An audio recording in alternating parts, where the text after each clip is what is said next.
Anthony, good to see you, man. Welcome back. Welcome back from where? I didn't go anywhere. Well, to the show, man. To the show. You look like that kid from the movie Powder. Oh, wow. That's not a good thing then. That's funny. I'm Anthony. Welcome to No Vacancy Live. That's my friend Glenn. You're watching the #1 show in hospitality.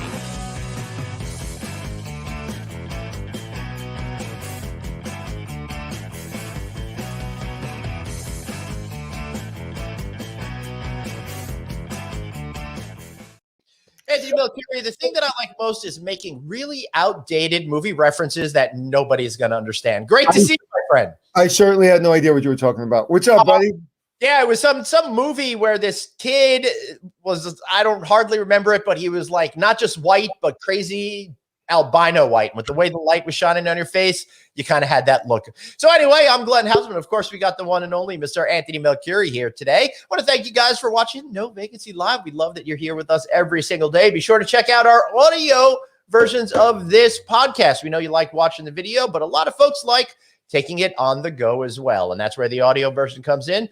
Go to Apple Podcasts, go to Google Play, go to wherever you download your shows, checking in with Anthony and Glenn and No Vacancy Live. And of course, we've got Best Buy Hospitality. Go to see bestbuy.com/hospitality to learn more.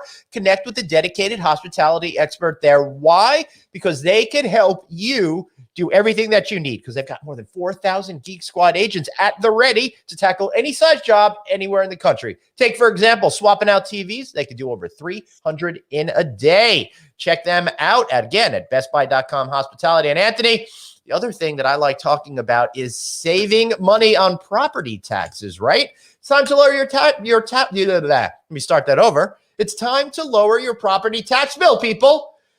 Falling revenues means you can get lower tax assessments, but you need help to do it. So don't miss this rare opportunity with the good folks over at Bright Support to help you reduce a large fixed operating expense. Won't be fixed anymore once you book your free 30-minute consultation with how Bright Support can help you. Check them out at brightsupport.net/hotels or call them at 833-411-2233. That's 833-411-2233. Anthony, it is so great to see you. I'm excited for today's show. Great to see you, brother. What are we talking about? We're going to be talking about a lot of things. Number one, you know what? I've been doing this great BT Talks Baseball with my friend Brett Topel every Sunday night, talking about road trips in baseball. And that segment happens to be sponsored by my friend Rebecca Alicia over at Wanderology. And Anthony, you said, hey, let's get her back on the show. Let's talk about what customers are thinking out there. Let's figure out what's going on in hotel travel. That's why we're starting off today's show with Rebecca Alicia of Wanderology. And soon we'll be bringing on Kunal Sah, who's got an incredible story you will want to hear. Rebecca, so great to see you, our friend. What's up, guys? How are you? We are doing so great. It is so amazing to see you smiling. I'm thinking that means good things are happening in the world of travel. Absolutely. People, cabin fever is for real, you guys. So Anthony, you reached out to her because I think you want to start traveling again. Is that what's going on? Not only did I reach out, she sent me this unbelievably detailed email with all kinds of different options. And we're working through it right now. So hopefully we'll be back to you. So yeah, she was delightful to talk to. And this is not a sales pitch to hire Rebecca, but she was so easy to deal with.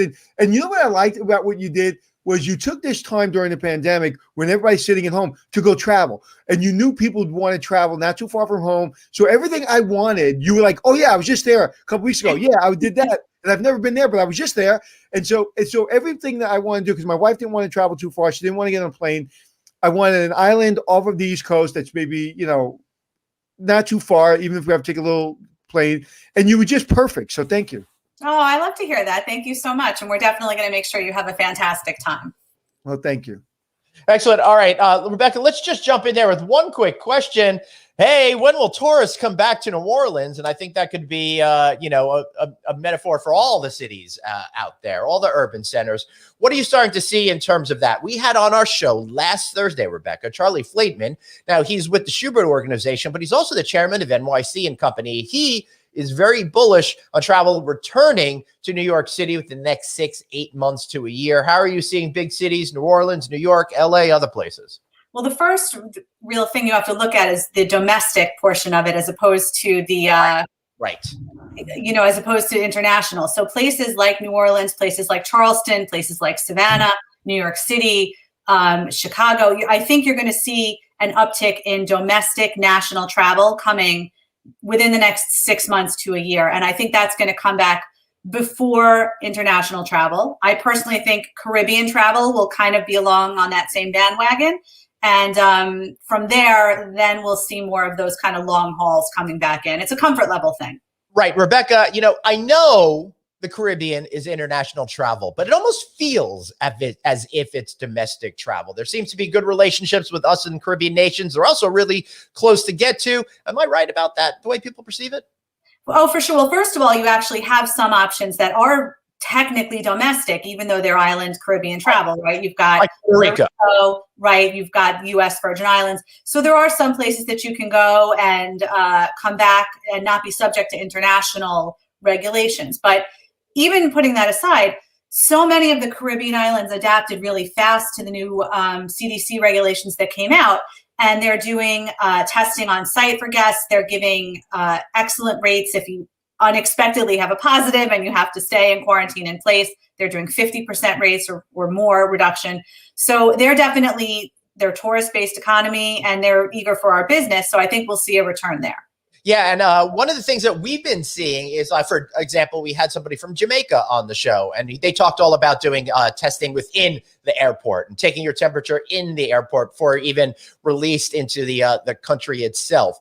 But I'll swear, I've seen in the last 3-4 weeks, Rebecca, so many more companies now saying that they're doing testing at their hotels. Yeah. You seeing that, and how does that all work? Well, so I'll use the Hyatt Playa resorts as just an example. There are obviously many great resorts in the Caribbean, and we can talk about many of them. But so they've opened a program where they're doing testing on site for guests at their hotel, because they know U.S. residents have to have tests in order to return to the country. So they do it within 72 hours of your departure. They're making arrangements for someone to come to your room and do the testing. They're making arrangements for the unfortunate thing that may happen where people may get that positive that they weren't anticipating. You could be an asymptomatic positive and have to stay. Oh, woe is me to stay in paradise a few extra days. Yeah. Wait, hold on. Let me make that official. All right. Sorry. Go ahead. No, so I think, the smart resorts, and many of them are making provisions so that people can go and travel there comfortably. We're just recommending that our clients that go be prepared for that unexpected extension. You have to have enough of whatever medication, work supplies. If you do have to spend a few extra days there, you want to be prepared for that. People that use you, they're travelers, right? They're used to traveling. They like nice travel. What's their mindset? So, first of all, I have a few clients that have had their vaccines, and they are ready. I had somebody call me recently. She's a doctor. Her fiance works for the transit system. They're vaccinated, and they're going away in May. That's it. I just have this vision of a couple flying down like a hallway in JFK going, "We're vaccinated!" I think that's it. People are just really a lot of confidence riding on these vaccines, and especially for this young woman who's a frontline worker, healthcare worker, right, who nobody deserves a vacation more than that. That's, to me, well earned, and I'm very glad for her. People who are, lagging somewhat behind, people like the three of us who are, let's say early middle age, probably further down the line to get our vaccines and comfortably waiting to get them, are planning out for the middle and end of the year, right? So I'm getting calls now for people ready to go in the summer, people ready to go for December break of next year. And the overriding consensus is, look, we want to travel responsibly. We want to be patriotic and smart and do the right thing by our country, but we also want to get back out there. Yeah, that's absolutely true. All right, I got one more question on the vaccine scenario. Nobody can seem to figure out. They're like, you have to have your test 72 hours in advance. Does that mean getting back the results? Does that mean taking the physical test? Because if I get my test results 72 hours ahead of time, it probably took it a few days. That could be 5-6 days now. Now we're talking it being really pointless. It really varies by destination. And the reason I say that is I just saw from, I think it was Turks and Caicos yesterday, Right. someone who was trying to go last minute. And that specifically said you have to have your results back within a 72-hour window, which Right. is different than some of the other countries, which say testing within a 72-hour window. So I think the important thing is to know your destination specific information and know that it could change on a dime. I mean, we're really, St. Bart's closed yesterday. Like that, nobody saw it coming, and now it's done for the time being. 2 weeks. They closed. Yes, closed to international travel. Wow. Yeah. Right. Yeah, that makes sense because there's a lot of variables that are going on. You don't know what's going to happen, so you need to be prepared. Now, is this regular testing, or is it rapid testing, or again, is it destination specific? It's definitely destination specific, and I think even amongst all of us, we have the use of that word rapid testing, which could mean two different things. It can mean that quick PCR that you get back within 24 hours, but there's also a rapid test out there that's like a 15-minute test. Yeah. Nobody's taking that 15-minute test. It has to be the PCR. Well, that's good because I've had experience with my own family where we got our kids tested right before Christmas. Wow, my light just got crazy. I have natural light. I'll fix that in a second. But the PCR came back positive for my kids before Christmas, but the regular rapid one was negative. So we're like, okay, we're good. Thank God we got the other one because we were about to get together with our family, and obviously we spent 2 weeks isolated, and they spent Christmas in their rooms. But so those 15-minute tests, I don't see the value in them. Yeah. I imagine that's why the countries are set up looking for the PCR.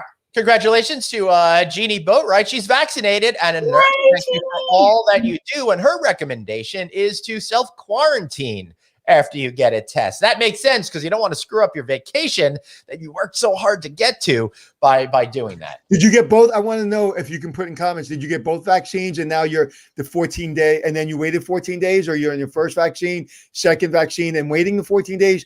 Are you fully 100%, as Dr. Fauci says, as prepared as you can be? I'm just curious. Yeah, so we'll find out. She'll type in that answer, I'm sure. Rebecca, we got a question here about Mexico in particular. Can you please share your thoughts on Los Cabos and the Riviera Maya? Sure. I mean, I've been on this show before talking about Riviera Maya. It's my preferred destination with my family every year. And now from New York, we're having nonstops to Cabo this year, which is fantastic.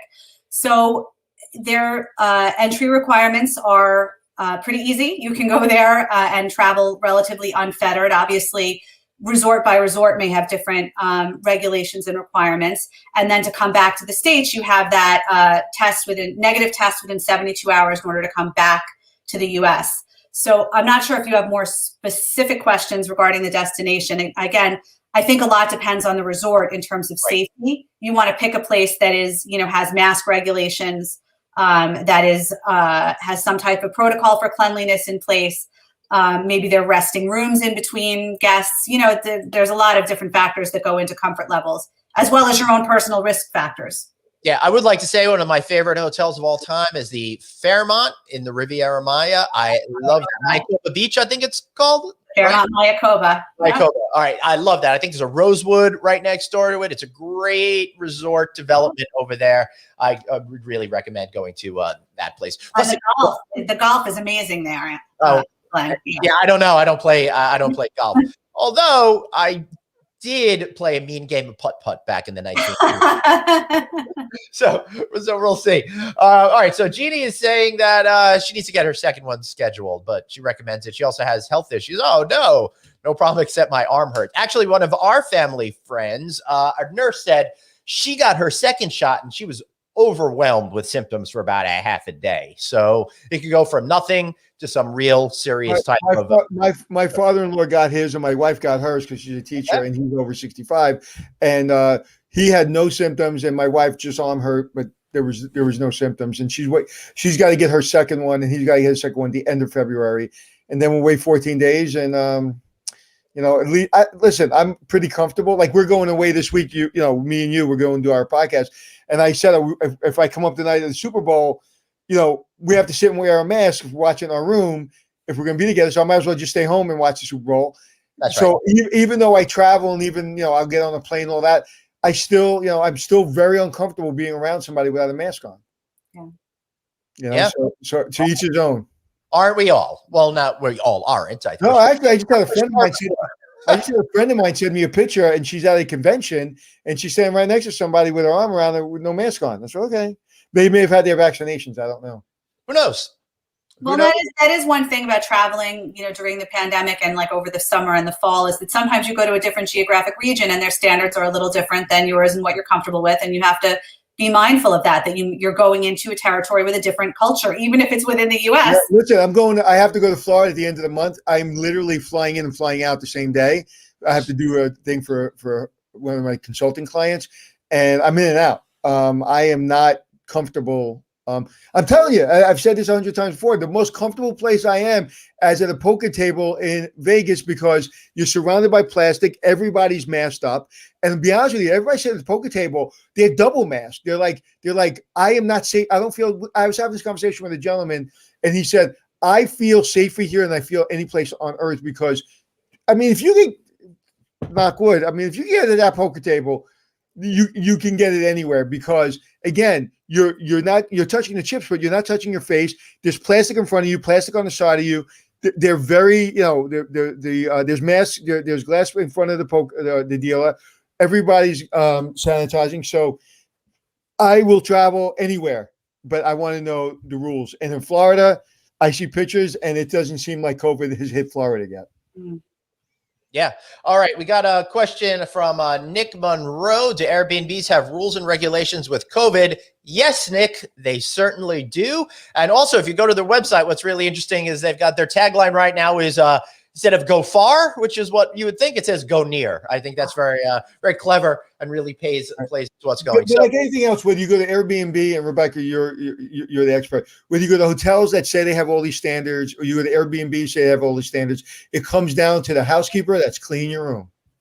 Well, and that's absolutely true. And I think that is the toughest part about Vrbo and Airbnb this year, is that even with those standards, it does vary host to host. So until you get there, you aren't 100% sure. We've been doing most of our villa and home rentals through professionally managed properties. We have a portfolio of places, and at least that way you have some recourse. If you get there and it's a little off or something doesn't seem right, you have someplace to to call and say, hey, I need this fixed, I need supplies, whatever it is.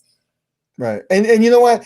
This is the time to go back to the places that you felt comfortable with before. Like, if you were comfortable because it was clean, those are the same people that are like triple down on cleanliness. If you went to a hotel that was number one in this market and they were really clean, you go back and they're the ones doing it right. Good hotels don't go and lack standards all of a sudden. And also, people that have lax standards before, they're going to say they have all the right things, but I would be uncomfortable. And there's a psychology to it too, right? I talk to people all the time that maybe they don't want to go here, whatever, pick a place, they feel uncomfortable, even before the pandemic. And right. I would say to them, if you're going to feel uncomfortable, it's not a vacation. The whole idea is you're supposed to go and feel lighthearted and relaxed. So you want to go someplace that you have that mental comfort, because a perceived risk is going to impose on your vacation as much as a real risk. Okay, and to our fan who's just that's I can check the toilet room. Back up. All right, sorry, Dave. Okay, well, thank you for that. I appreciate that. I'm glad I'm qualified to do that. I'm glad I'm qualified to do that. Too bad this is a G-rated program. I've got lots of things to say. You know what? I hate to say it, but I may or may not, when I'm in 5-star hotels, when I think it's really clean, like stupid clean. Yeah. I'm like, they're so good. I'll check the rim, and I'm like, wow. They're really good. Hashtag toilet rims is going to be trending in like 15 minutes. Yeah, absolutely. But, oh my God. So right. Like, what was the call volume? Like, give me a sense of call volume for your company, like last month to this month. Oh my gosh. I can't say that January felt like a regular January, but it leaps and bounds above what was going on for the past 8 months. January, my phone has been ringing all day. People are planning out. Like I said to you, they're doing like almost a year's worth of travel in advance. They're like, I want to book my July. I want to book my fall. I want to book my December. Some people are even going to February of next year. I'm working on 2 of those right now. Good. And what are you seeing with rates? Are you seeing rates already peaking, or what are you seeing with rates?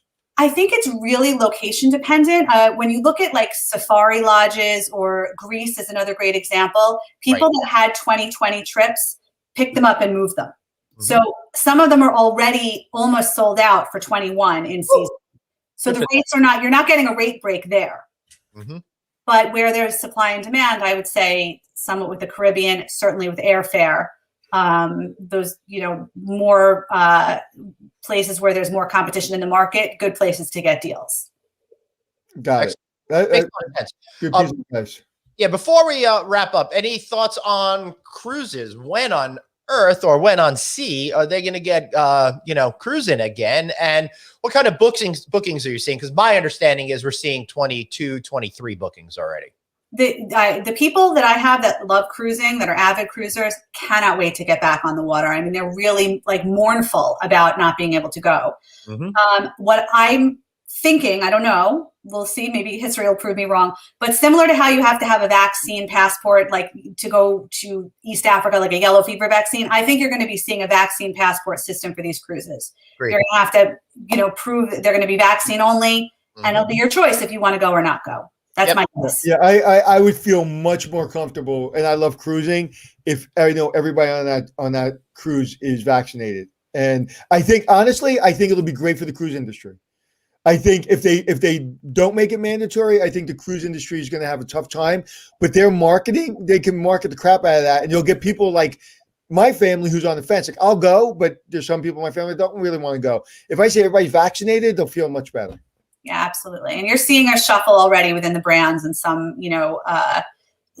of the bigger brands have already divested themselves of some of their smaller lines. I think, there will be some winnowing out. And when you're traveling, like whether it be on a plane or whether it be at a resort, you can really, when you're on a plane, everybody's masked up. Nobody's taking their mask off, right? The air is clean. I'm not going on any airline outside of Delta because they do it right. And then when I'm at the resort, I can control what I do. When you're in an airplane, when you're on a cruise ship, you got to eat around people. You have to go to the pool around people. You have to go to the spot. Like, you're around people even when you're trying to stay away from people. So I would think that for the cruise industry, if they really joined forces and made it mandatory across the board, I think it would be great. Agreed. All right, Rebecca, where can we find you? How can we learn more about creating great travel experiences through Wanderology? Well, please follow me on all the socials at Wanderology Travel, as well as on my website, which is wanderologytravel.com. What is it? Do me a favor, spell that for everyone just so they have it clearly. Sure. It's wander, as if you're wandering around, which is an art, right? And ology, which is a science. So it's really the art of wandering in a scientific and smart way. So wanderology.com. I think I misspoke, David. It's wanderology.com. And my socials are Wanderology Travel. So is it wandertravel.com or Wanderology? Wanderology.com. Wanderology.com. Okay. David, you're quick, baby. That was my fault. I'm sorry. All right. Last question for you. What are the odds that I'm going to be able to take my family to Japan this summer, since I had to cancel last summer? Japan in particular is tricky because we've got this Olympic variant, right? So the expenses, et cetera, unless you've already rebooked, we have to kind of. Are the Olympics going to happen, you think? I don't know. That's way beyond my, I would know. Rebecca, Glenn told me you know everything, so I'm very disappointed. Could you call my husband and let him know that too? I don't know everything, but I say the Olympics will happen, but there will be some sort of limitation on tickets. I think that may be correct. Right. So I think, for Japan, I think Asia is a possibility, although they may close up to U.S. tourists. I mean, I think the next few months are really going to be indicative of what we can expect for the summer. All right. Well, hopefully I'll be calling you soon to help me book that particular trip. Rebecca, thank you so much. We went from being the ugly American to being the infected American. You too, maybe, not me. No, not me, knock wood. Both ugly and infected. Thank you, Rebecca. Really appreciate it. Guys. Take care. We'll see you again soon. All right, that was fun. What I really liked about that, Anthony, is that it really got me excited that people are ready to travel again, right? Not just personally, but it's great news for our business. And what's important for people to understand that may not use a travel agent? I asked you, Glenn, listen, I know people. I've traveled. I'm using a travel agent. And I called Rebecca, and in 5 seconds, she had already been to the places that I was like, hey, I don't know where to go. And she had places I never heard of before. She's been there. Like, she fit exactly what I wanted. I sent it to my wife, thinking my wife, I'm not ready to even look at it yet. And she was like, oh, I like this. Oh, how about that? And how about this? I was like, oh my God. So listen, and the way Rebecca works, there's no fee up front with Rebecca. So she's paid from other sources. She's not paid by any upfront fee. So I just loved working with her, and I love people that are passionate about what they do. You can tell by all the travel she does with her family that she is working. Like, that's like, people say, oh, she gets to go to all these cool places. She's working, and I'm sure she's taking lots of notes, and I'm sure she's meeting lots of people. So when you really book with her, you can feel safe. Hey, just so you know, totally unbiased source here says she does know everything, Rebecca Alicia, that may be her husband. I don't know. We'll leave that up for the audience to figure out. All right. Was that her husband? Yes. Oh. I actually went to high school with Sal, and Sal and Brett, who I see his last name now. I didn't see his last name. Yeah. All right. Okay. So here we go. All right. So now we're going to talk to Kunal Sah. He's got a really interesting story about his life. Kunal, welcome to our show. How are you today, sir? Thank you. I'm doing well. How are you guys? Kunal, where did you and I meet? We met at the RLH conference last time everybody got together. Where was it? I was in Vegas. It was in Vegas. Oh, remember the Mirage? At the Mirage, yeah. I told you when you and I met. Yeah. So that was a very special event for me because Anthony kept getting hit up by a lot of fans, and I was just there holding his bags while everyone talked to him. So I will always remember that particular event. But okay, Anthony, but honestly, I could tell you were annoyed that you left. You went away somewhere. I didn't see you for a while. I go away all the time. That's just because I'm. No, but I can tell. Like, listen, when I'm traveling with people, like if I'm with Jeremy actually gets a kick out of it because she gets to see. She just gets a kick out of it. Some people like it. I would hate it. So personally, if I were you, I would hate it. So I'm glad you hate it. Yeah, but I'll tell you one thing we don't hate is Kunal. Kunal, so you had what were you doing at that particular conference? That was a bad transition, by the way, Glenn. Look, I think one of your works, Glenn. All right, hold on. I'll do this again. Sorry. All right, Kunal. What hotel were you representing when you were at that particular event? We have a former Ramada, which we switched to an ABVI. And right. We were representing that over in Vegas. We go every year. It's just a chance to network.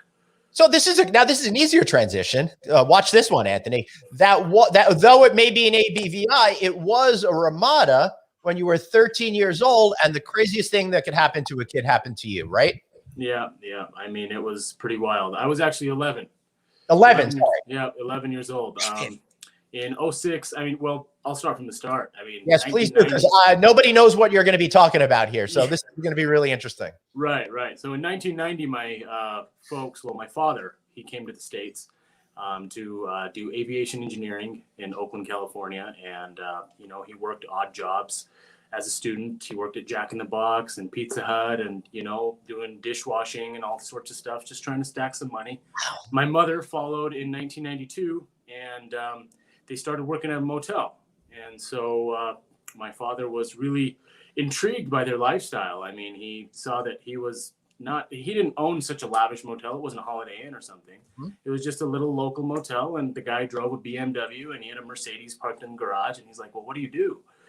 And so he's like, well, this is how the business is structured. I live at the business. And so all my expenses come under business. And he was just inspired by that whole equation of how hotel business is. So 7 years, he really worked hard till 1997. Then he relocated to this rural town, Green River, Utah.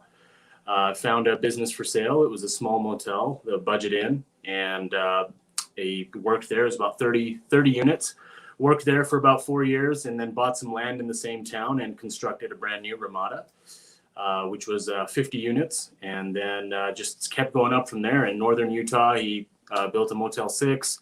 Then in Charlotte, North Carolina, there was a Travel Lodge, 103 units. So just all of this just started, snowballing. Within 5 years, we had 4 hotels. Wow. And then in 2004, there was a notice from immigration that their application had been in queue for 14 years. since 1992, when his student visa had expired, he applied for asylum, and it had been in queue till 04. That was 12 years. And it was at risk of, getting denied. So he applied for an extension for 2 years. After 2 years later, in 06, denied again. And there came a deportation notice at the end of July in 06. And the only reason was a lot of news articles are out there that say there was a huge mosque religious fight in India, like the Babri Mosque. And there was a bunch of Hindus that went over and destroyed it. So my dad's lawyer at the time, he gave, this as a reason that this is why my dad needs asylum from India, is because my dad was one of the members to go and destroy that mosque, which totally wasn't true. We just needed to get some type of case out there to get it approved. But I mean, the judge saw it, and the judge was like, well, if every Indian is scared in India, then you might as well name the USA the new India. You can't really do that. So the case got denied ultimately, and my father had to leave, father and mother, in July of 06. And the 4 hotels were on my shoulders at 11 years old. 11 years old. Why didn't they bring you to India? So the main thing was my father, he felt that basically he comes from a very small village. I mean, when you think third world country, everything that embodies third world country, that's where he came from. So when he was going back there, he was really afraid about the security. He knows that my only weakness is my son. India is not the safest place everywhere. I'm not bashing on the country by any means, but there's over 1 billion people there, all kinds of people there, so crowded. So he thought that it would be a weakness ultimately. I mean, anything could have happened to me. People work their entire lives to send their kids to America to get their education. I was born here in 93. So he just didn't want to take the education system away from me, the lifestyle away from me. So take us through, you're 11 years old, your parents are going to India. Take me through the first day and then a week later, like 7 days later. Those 2 days. So the first day and then 7 days later. So basically, I went with them to India. So when they got deported, I was on the plane with them. I went with them there, and then I stayed there for 2 months, and finally came the day I have to fly back alone. So, balling at the airport. I mean, I was not in good shape. I was balling in the entire 16-hour flight coming back. Why? You were 11. You weren't mature enough to handle this at 11? What's wrong with you? I'm not sure enough to handle it at 50. I can't imagine what you were going through. So I just didn't even know, I didn't know where to start, really. There was a manager here, which was actually my dad's youngest brother. But he wasn't really, Apple made a documentary series about me called Little America. And in season 1, episode 1 is about my life. And I kind of explained it a little bit more in there, but he didn't really do anything. He was just here. He signed the power of attorney. He was my legal guardian, but he was unfortunately a very abusive person. He didn't really take care of anything that has to be taken care of with a child in the house or anything. I mean, just abusive in every aspect. So that's unfortunate, but I was coming back and I didn't know where to start. I just came back. I was using calling cards that we had back then to call international overseas, and spending 10, 15 minutes a day on the phone with them. That was the most that I had at the time. Wow. And, out of 10, 15 minutes, 8 to 12 minutes was just crying because I just missed him. It was a shock. So what happened? How did you handle and manage the business? Did you handle the business and school, or was your uncle doing that? So my uncle, he would handle it when I went to school for 7 hours a day. That was like doing the breakfast in the morning, obviously. But he would leave all the accounting and everything. I mean, it would just lie around, just collecting dust. Really, I would come home from school. I would get in and do the new day on, whatever the registration forms were. I collected them, got the totals for the day before, get into the hotel laundry, get the laundry done. I mean, I didn't know what mortgage meant. Right, of course. I didn't know what tax meant. I didn't know if we pay quarterly, monthly. I didn't know any of this, back then. So he stayed for a couple years, then he left. When I was 14 years old, he finally left. And he just went and got married in India. Then, I don't know honestly where he is now. It doesn't sound like you are too worried about that. No, I'm not worried about it either. Yeah. But Yeah, he just took off. So, I mean, it was great not to have an abusive, form of, just a person in the house that would always be like a dark shadow over me. It was great. Right. But it was just so difficult to keep And how up. old were you when he did that? 14. 14. Okay. He left. Yeah, he finally left. There was no one else in the house. I mean, it was as good as him being here. When he was here, he was just drinking 18 packs, 12 packs a day and just laying on the floor. This was literally how he was. Oh, yeah. So, I mean, it was just hell. I mean, within the first couple of years of my father leaving, he liquidated 3 of his properties, the ones that were not there was one other one in Green River, the Budget Inn, like I stated before. He liquidated that just at a loss. The one in northern Utah, the Motel 6, sold that at a loss because he just didn't know when he's going to come back. We were applying every year. I mean, multiple times a year. I was applying with immigration, USCIS, trying to get this case. Did he eventually come back? Yeah, in 2017. So 11 years later. Jesus. So, and I don't mean to gloss over it, but I want to kind of get to the heart of it, right? And to me, what the heart of the story is, it's obvious having an 11-year-old grow up by themselves running a hotel until they come back in 2017. That's horrible. So I don't think there's anybody that needs any explanation of what you went through physically or emotionally during that. But what is it like doing payroll and doing reservations and cleaning rooms and running a staff at 14 years old? Right. And how do you earn their respect? Oh yeah, that was a huge part. I mean, the funny thing is, taking reservations, everybody would call me ma'am. I hadn't even hit puberty yet, My voice. Did you look at 14? Did you look 14, or did you look like you were 7, or did you look like you were 21? I looked like I was 21 just because I had a caterpillar stash. I had a little mustache going. So everybody was really impressed with that. I tell them that we got a couple of those in our house right now over here. So what was that like? What was it like running a business? Because I'd imagine, one of the great things when I walk into a room, I feel the hotel. So if someone's in that room that's going to talk hotel to me, they better know as much as I know. So because I've been in every crevice of a hotel. So I'd imagine at this point in your life, like, you can't be bamboozled too easily from salespeople trying to sell you stuff that you don't need. Right. No, that's absolutely right. I mean, I've seen and done it all the hard way. So, I mean, if there's a leak in the ceiling, I'm up there fixing it. If there's a toilet bad, I'm snaking the drain. I mean, I'm doing everything possible. And, every morning I wake up is like a new adventure. People would treat me definitely without the respect that I thought I deserved. I mean, I said, look, I'm a teenager. I'm doing more at this age than you probably are at 40 years old. That's right. I am running we made $1 million a year here. I'm doing $1 million a year here, and I'm saving 6 figures of that every year. I'm stacking money away, and it was hard. I made a lot of mistakes. I mean, I missed mortgage payments for a few months when I didn't know what mortgage meant. Right. So that's why he was making $1 million a year, because he missed mortgage payments. So when you run into a situation like that, what does the banker do? Do they say, "Hey, dude, just pay up. We understand what you're going through," or do they play hardball? How does it work? They wanted to play. I mean, they were really understanding from the get-go. I told them my whole story. I said, "Look, this is what's going on. This is what my parents are going through. He signed everything, but he's like halfway across the world, literally. So he can't call you all the time. So let's try to make a deal here. What do I owe you? What does mortgage mean?" I literally asked her what mortgage meant.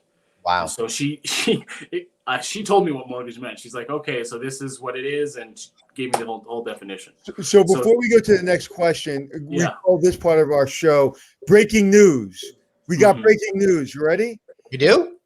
Yes, we do. Restaurant workers and taxi cab drivers in New York City can now get vaccinated. Good for them. So that's a big deal because the restaurants are opening. So the vaccination is open to restaurant workers and taxi cab drivers. So I am beyond excited for all my friends in the restaurant business. That's amazing. So anyway, sorry, back to you. No, all good. So once. Dave again with the win. Oh wow!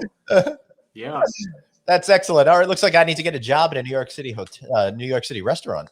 All right, now sorry, go on. We need everything to come back to normal soon. I mean, we're hurting.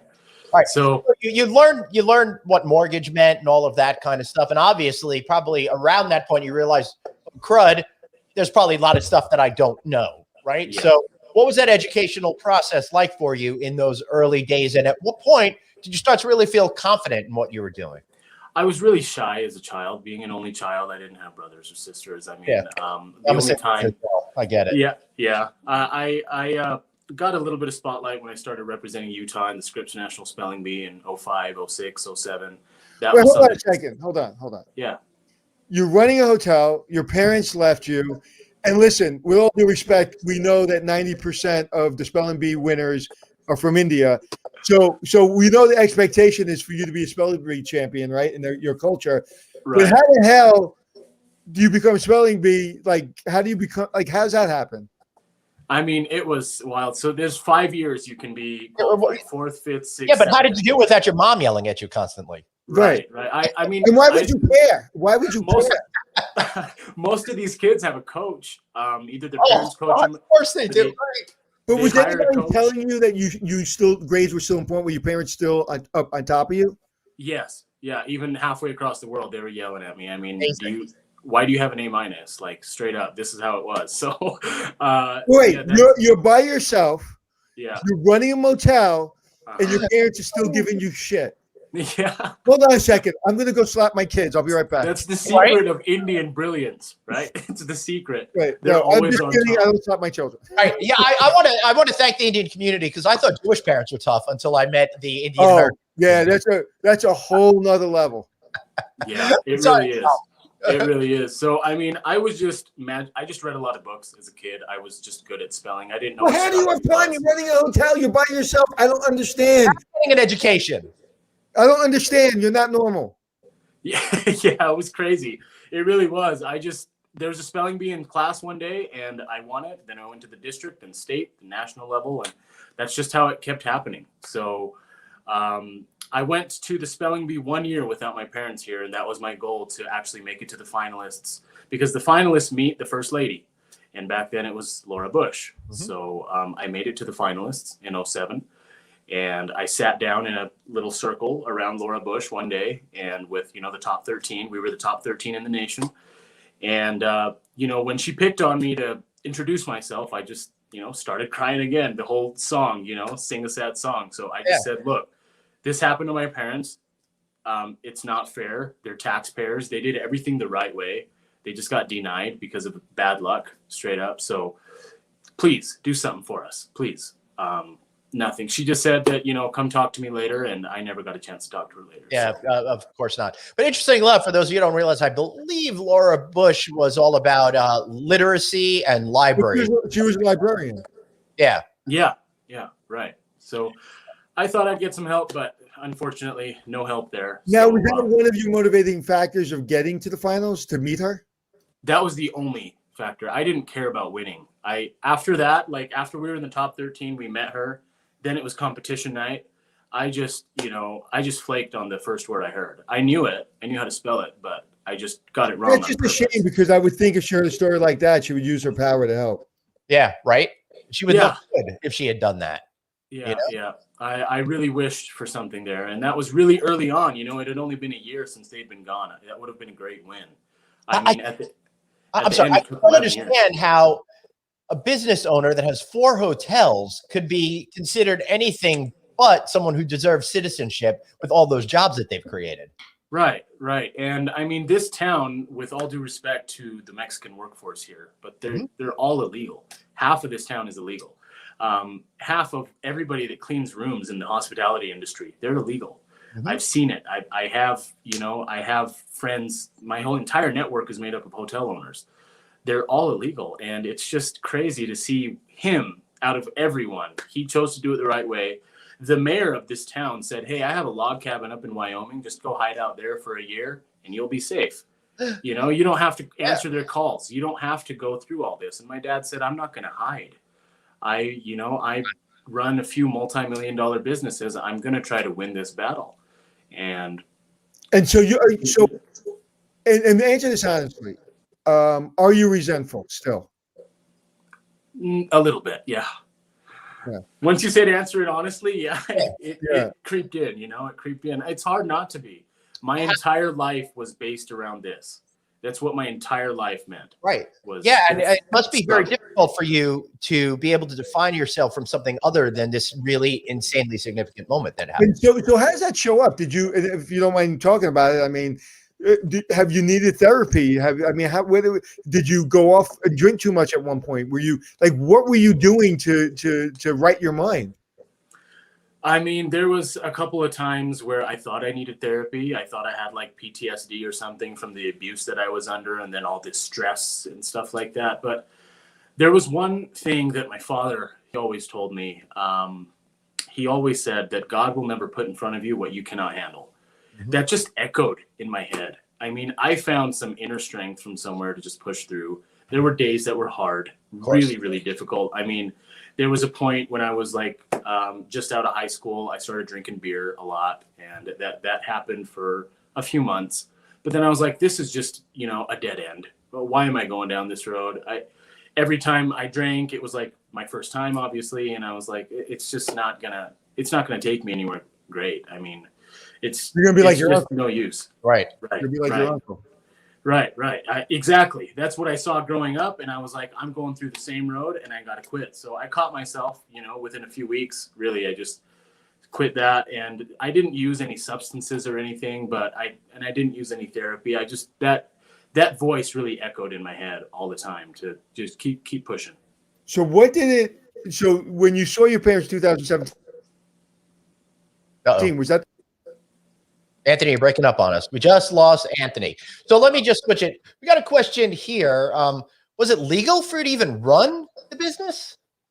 Yeah, I mean, with the power of attorney in play, and everything was still underneath my dad's name. I was the operator. I was the officer in the Articles of Incorporation. Right. So I wasn't the president. I wasn't 100% shareholder or anything like that. After I turned 18, obviously I became 100% shareholder in the business, and everything changed after that. But yeah, I was the operator. So yeah. Right. But I guess it's just like anything else. If you're the child of the people who own the business, you're allowed to work in that business. Right. Right. Yeah. I tried to avoid all those obstacles. I felt like if anybody found out that, hey, there's a 13-year-old behind the counter doing everything, I was really scared that the business would be taken over by the bank by default. I mean, the bank would take it over. Wow. Talk about the American dream. This is about as American dream as it comes. And what was it? Did you not see them all these years until 2017? I went and saw them a couple times. That was for like a couple weeks during Christmas vacation. Oh, okay. Found some help. But, I saw them for a total of a month in 11 years. So you had to have somebody that you could really trust to take care of your hotels. Yeah. It was a tough deal to find somebody. I mean, this town is very small, 900 people. So It's kind of self-explanatory. I mean, everybody knows everybody else's family history here. So I found a good guy. He was great. I mean, he wanted to go do something else later on, and I respect that. So, but he held it down for me a couple times when I went over. Right. So what has it done for you now that you're an adult? I mean, the business is just so easy for me now. Understanding anything. I mean, getting into, we just bought our new hotel just a week ago. We just bought our second hotel in this town. It was a Holiday Inn Express just up until 6 months ago. And then they just switched to an independent flag. So, I mean, getting into a business, I mean, doing all of these things, it's just really simple. It all. How much money, just to go back, how much money do you have to put in? Because if Holiday Inn Express took the flag off, it means the hotel's probably not in good shape. Or was it the owner just wanted the flag? Like, why would they take the flag off? So, well, I was in talks with them when they were in that transition phase because she was trying to sell it back then as well.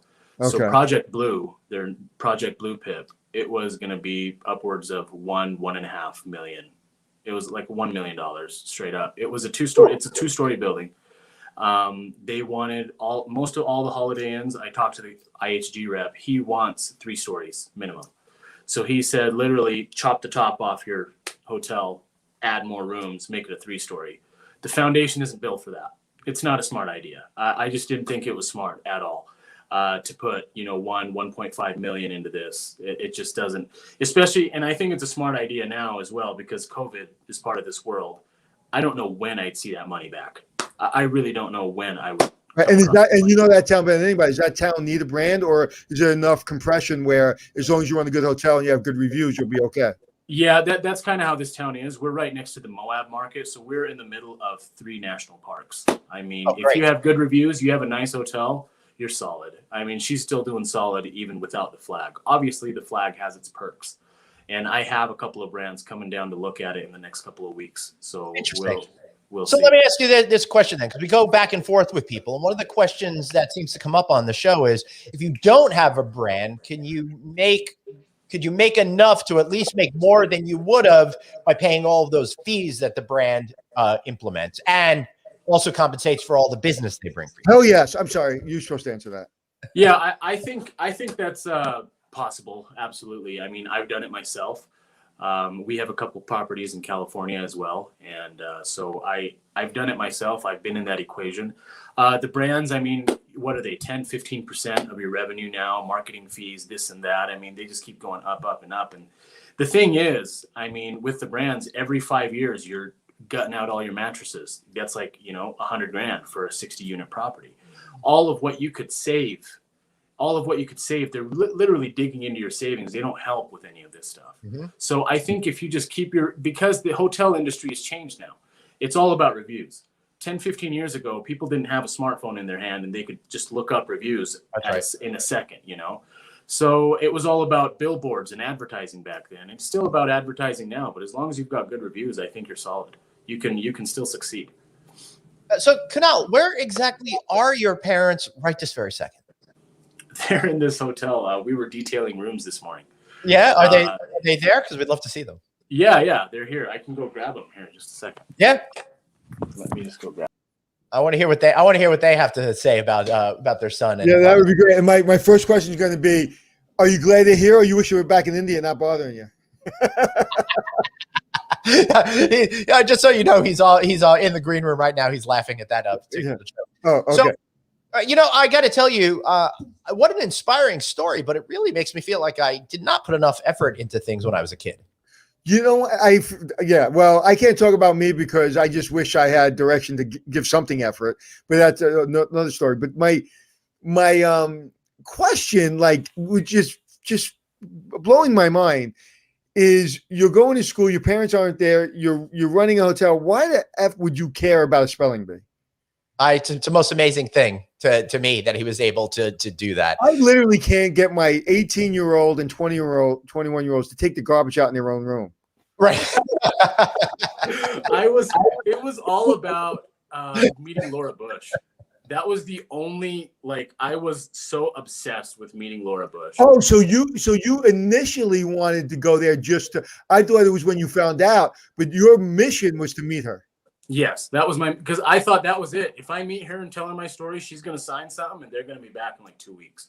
That's how I played it out. So when she left, and she walked away, did you ask, where did she go? Can I go see her? Yeah, I did. And there was I guess one of her assistants or a PA or something. He just literally grabbed me by the shoulders, turned me around and made me walk in a different direction. So I was just shocked. I was total, because it was 1 year, one whole year of building up to this moment. And I'm like, okay, because it's not a guarantee that you'll be in the top 13. It's not. You could get a word that you don't know in one round and boom, you're out. So I just, I licked every page of the dictionary. I mean, Merriam-Webster's third new international dictionary is this thick. It's got 3,000 pages. So I just did everything I could to make it to the finalists. I did. And everything just shattered at that moment. Wow. And did you ever write her a letter? No, I was just heartbroken after. So when you see her now, do you get upset? All right, so we got mom and dad. Yeah, they're here. Dave, I'm going to you. My wife. Oh, he's on that. Can you put it on a different? His phone is just. If we go like that, it won't help. Oh, Bring him in. Come on. Come on, don't be shy. Come on, yeah. It's okay. Where's Dad? This is my mother. Hi. Hello, hi, mom. Hello, how are you? How are you? We're great. So tell us how. They seem very uncomfortable. No, we are okay. This Hello, is my sir. father. Wait, your father looks younger than you do. And so is your And mother. this is my beautiful wife. We just Hi, Hi, how are Hi. you? I'm good. How are you? Nice to meet you. We're great. So Dad, how proud must you be of your son? And same to you, Mom. how proud must How you proud? be? We are. We are. They're not. They're not. We are. We are. We are That- really proud of him. So what was it like for you that day in India that you had to send your son back on an airplane, knowing he was going to be probably not in the best situation with your brother, not in the best situation being by himself? What did that feel like as a parent? I couldn't imagine surviving that. I'm going to ask Mom. Mom, how would that feel? It was just a nightmare for all of us. Mm-hmm. And so you've worked harder than I've met anyone to come here and to be what America can be, to be the American dream. I mean, you started out before this all happened, building the American dream. It was ripped out from under you, where most people would just sell everything, take their son, and go back to India. You left your son to continue the American dream. Like, what? Why? How? Like, that's crazy. We did not leave him. His uncle was here, and we thought that he would take care of him, but the thing didn't turn out the way we planned it. Right. Right. So everything was ups and down. Our life was I cannot describe you. How was our life? That's all I can say right now. Thank you for sticking it out, and thank you for making America better, and thank you. I mean, thank you, and congratulations on all your success. Thank you. Thank you. So what's next for you? What's next for you guys and your family? What kind of hotel empire are you going to build? Well, we're working on it. I mean, like I said, we just finalized our next hotel last week, and that's in this town. We're doing an assisted living facility in Southern California. So, I mean, we just started. I mean, we kind of restarted our lives 4 years ago, back in 2017. So we don't know what's next, but we're always looking. We're always scouring the market to see what's new, and that's who we are. We're businessmen and women in our DNA. So is my wife. She's a mechanical engineer. Oh, cool. So, but yeah, that's. So just who we are. are you still going to be a mechanical engineer? Or are you going to go in the hotel business? Or are you going to stay in the hotel business? I can adjust both side by side. So yeah, I'm quite multitasking on that note. So you're doing both? Yeah. Yeah, she'll do both. Trying to at least. Wow. Well, congratulations to all of you. Thanks for being on the show. Yes. And when you buy your first hotel in New York, let me know. We will. If you need a good GM. We will definitely. Yeah, if you need a good GM, Anthony, if you need a great GM, we'll find somebody for you. All right. Sorry, I couldn't help but think. It's like, guys, we need a cash from you before we need a GM. I didn't hear what he said. First, we need a cash from you to move to the New York. Before I need a GM. You need cash from me.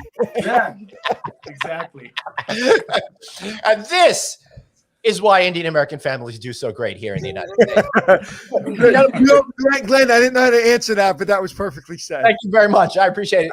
Thank you so much, Kunal. You are an inspiration to everybody in hospitality, and may you have lots of success to all of you in your life. Thank you very much. Thank you, guys. Thank you. Thank you. Woo! That was interesting. You handled that perfectly, buddy. Hey, thanks, man. All right, so let's wrap up. I gotta fly, but what a great show, man. Yeah, absolutely. What an inspiration. So let's just go over that real quick. Travel will come back. You guys will make money. People will be able to travel. And no matter what obstacles we face in our life, if you got the grit, you will be able to overcome them. I want to thank everybody for watching today. Don't forget to check out Bright Support Services. You can find them at brightsupport.net, of course. And don't forget, subscribe to our newsletter. Text the word hotel to 6686. And remember, everybody, you've got one life. And just like Kunal, you got to blaze on and be kind to yourself. see you all tomorrow.